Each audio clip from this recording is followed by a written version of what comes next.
नमस्कार दोस्तों, आपका एक बार फिर से स्वागत है आपके अपने YouTube चैनल वाई के बी न्यूज़ पर। दोस्तों, आज हम आपके लिए हरियाणा विधानसभा चुनाव 2024 का सबसे बड़ा और सबसे ताज़ा ओपिनियन पोल लेकर आए हैं। आज की परिस्थिति में हरियाणा में चुनाव होते हैं तो किस पार्टी की बनेगी सरकार, किस पार्टी के हाथ में जाएगी सत्ता की चाबी। दोस्तों, इस वीडियो में हम आपको पूरे विस्तार से बताएंगे क्या एक बार फिर से भारतीय जनता पार्टी और जननायक जनता पार्टी सत्ता में काबिज होने में कामयाबी हासिल कर पाएंगे, या फिर कांग्रेस पार्टी अपने 10 साल का सुखा खत्म कर भारतीय जनता पार्टी को पटकनी देकर सत्ता में वापसी कर पाएगी, या फिर इनेलो करेगी वापसी। क्या कुछ आंकड़े निकल कर सामने आ रहे हैं दोस्तों, इस वीडियो में हम आपको पूरे विस्तार से बताने वाले हैं।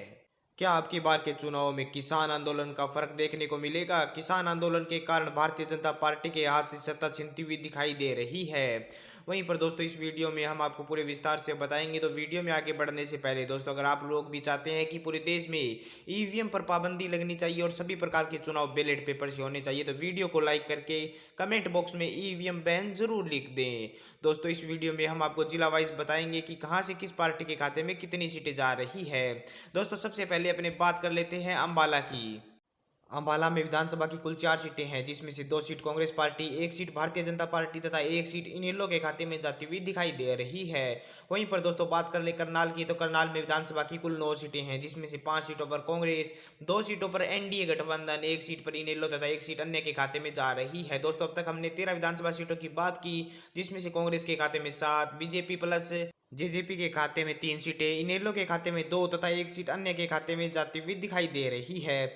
वहीं पर दोस्तों, बात कर लेते हैं कुरुक्षेत्र की, तो कुरुक्षेत्र में विधानसभा की कुल 4 सीटें हैं, जिसमें से 2 सीटों पर कांग्रेस तथा 2 सीटों पर एनडीए गठबंधन को बढ़त मिल रही है। वहीं पर दोस्तों, बात कर लेते हैं कैथल की, तो कैथल में विधानसभा की कुल 2 सीटें हैं, जिसमें से 1 सीट कांग्रेस पार्टी तथा 1 सीट अन्य के खाते में जाती हुई दिखाई दे रही है। वहीं पर दोस्तों, अब तक हमने हरियाणा की 19 विधानसभा सीटों की बात की, जिसमें से कांग्रेस के खाते में 10, एनडीए गठबंधन के खाते में 5, इनेलो के खाते में 2 तथा 2 सीटें अन्य के खाते में जा रही है। वहीं पर दोस्तों, जिंद की बात कर ले, तो जिंद में विधानसभा की कुल 5 सीटें हैं, जिसमें से 3 सीटों पर कांग्रेस, 2 सीटों पर एनडीए गठबंधन को बढ़त मिल रही है। वहीं पर दोस्तों, झज्जर की 4 विधानसभा सीटों की बात करें तो बता दें कि दोस्तों, झज्जर को कांग्रेस पार्टी का गढ़ माना जाता है। यहाँ पर चारों ही सीटों पर कांग्रेस पार्टी को बढ़त मिल रही है।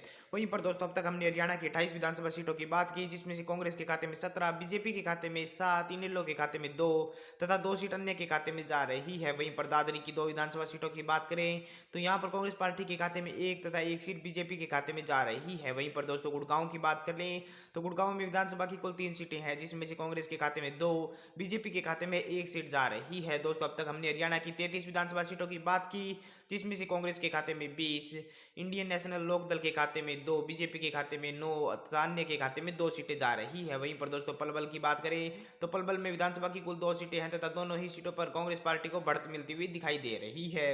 वहीं पर दोस्तों, पंचकुला की बात करें तो पंचकुला में विधानसभा की कुल 2 सीटें हैं, जिसमें से 1 सीट पर कांग्रेस तथा 1 सीट पर इनेलो को बढ़त मिलती हुई दिखाई दे रही है। वहीं पर दोस्तों, बात कर लेते हैं, अब तक हमने हरियाणा की 37 विधानसभा सीटों की बात की, जिसमें से कांग्रेस के खाते में 21, एनडीए के खाते में 11, इनेलो के खाते में 3 तथा 2 सीटें अन्य के खाते में जा रही है।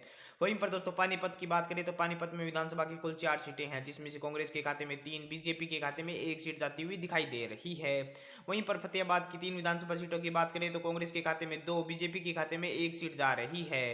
दोस्तों, अब तक हमने हरियाणा की 44 विधानसभा सीटों की बात की, जिसमें से कांग्रेस के खाते में 26, बीजेपी जेजेपी के खाते में 13, इनेलो के खाते में 3 तथा 2 सीटें अन्य के खाते में जा रही है। वहीं पर दोस्तों, बात कर लेते हैं फरीदाबाद की, तो फरीदाबाद में विधानसभा की कुल 6 सीटें हैं, जिसमें से 5 सीटों पर कांग्रेस तथा 1 सीट अन्य के खाते में जा रही है। वहीं पर दोस्तों, बात कर लेते हैं भिवानी की, भिवानी में विधानसभा की कुल 4 सीटें हैं, जिसमें से 2 सीटों पर कांग्रेस, 1 सीट पर भारतीय जनता पार्टी तथा 1 सीट पर इनेलो को बढ़त मिल रही है। वहीं पर दोस्तों, अब तक हमने हरियाणा की 54 विधानसभा सीटों की बात की, जिसमें से कांग्रेस के खाते में 33, बीजेपी के खाते में 14, इनेलो के खाते में 4 तथा 3 सीट अन्य के खाते में जा रही है।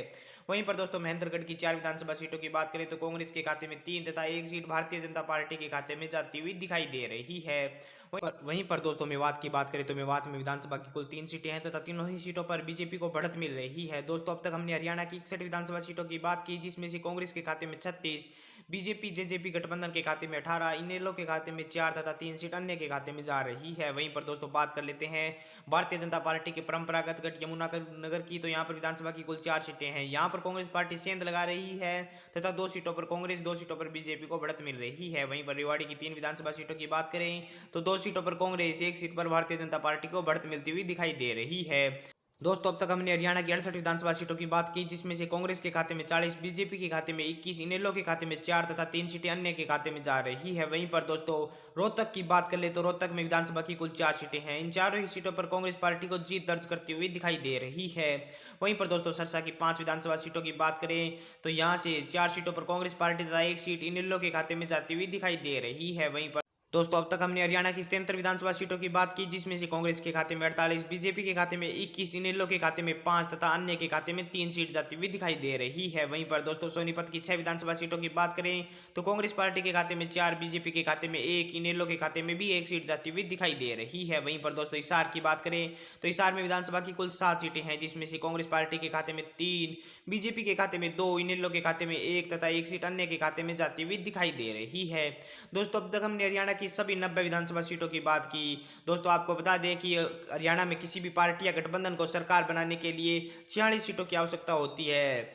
फिलहाल हरियाणा में भारतीय जनता पार्टी और जननायक जनता पार्टी के गठबंधन की सरकार है, लेकिन अब की बार अगर चुनाव होते हैं तो किस पार्टी के खाते में कितनी सीटें जा रही है। दोस्तों आपको बता दें कि हमारे ओपिनियन पोल के अनुसार हरियाणा की 90 में से कांग्रेस पार्टी के खाते में 55, बीजेपी के खाते में 24 सीटें जाती हुई दिखाई दे रही है। वहीं पर दोस्तों इनेलो के खाते में 6 तथा अन्य के खाते में 5 सीट जाती हुई दिखाई दे रही है। दोस्तों हमारे ओपिनियन पोल के अनुसार अब की बार भूपेंद्र सिंह हुड्डा के नेतृत्व वाली कांग्रेस पार्टी को पूर्ण बहुमत के साथ सरकार बनती हुई दिखाई दे रही है। दोस्तों आप भी हमें कमेंट कर अपनी राय जरूर दें कि आप कहां से रहने वाले हैं तथा आपके क्षेत्र में किस पार्टी के खाते में कितनी सीटें जाती हुई दिखाई दे रही है तथा आपके विधानसभा क्षेत्र में किस पार्टी को बढ़त मिल रही है। साथ ही दोस्तों हमें कमेंट कर अपनी राय जरूर बताएं कि अब की बार हरियाणा में किस पार्टी के खाते में कितनी सीटें जाएगी तथा किसकी बनेगी सरकार। दोस्तों अगर आपको हमारी ये वीडियो अच्छी लगी है तो वीडियो को लाइक करके चैनल को सब्सक्राइब करके बेल आइकन को जरूर दबा दें।